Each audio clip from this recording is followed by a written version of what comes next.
After years away, I came back and found my mom working as a maid in the $1.5 million home. I never thought a single homecoming could feel like a punch to the gut. But the moment I saw my childhood home, my entire world tilted, and I knew something was horribly wrong. After 5 grueling years welding steel amidst the loud, freezing construction sites of New Zealand, Ethan Stone was finally home. The plane touched down at Hartsfield-Jackson Atlanta International Airport, and I rushed out, hailing a taxi straight to the quiet home in the suburbs I'd bought for my mother before I left. My heart hammered with the kind of excitement a kid feels on their birthday. Eleanor, my mother, is the woman I love most in this world. She raised my younger brother, Liam, and me single-handedly after our father died in a workplace accident.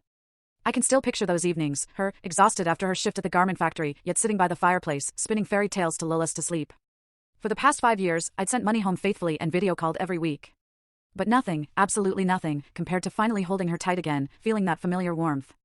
The taxi stopped in front of the familiar iron gate. I fumbled with the payment, grabbed my suitcase, and stepped out. The late afternoon sun slanted through the trees along the street, casting the little house into sharp relief. But in that moment, I froze.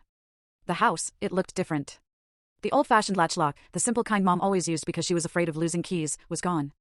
Replaced by a sleek, electronic lock, all-numeric keypad and blinking LED lights. Surveillance cameras, at least 4 of them, swept back and forth around the gate and walls like watchful owl eyes.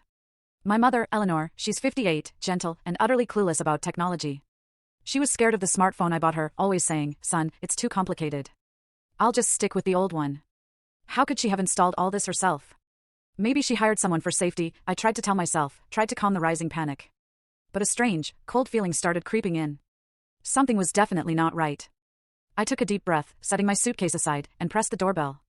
The familiar chime of my childhood home rang out. I waited, smiling, picturing Mom rushing to the door, eyes glistening with tears, shouting, "Ethan, my boy is home." But nothing happened. I pressed it again, holding it longer this time. Still silence.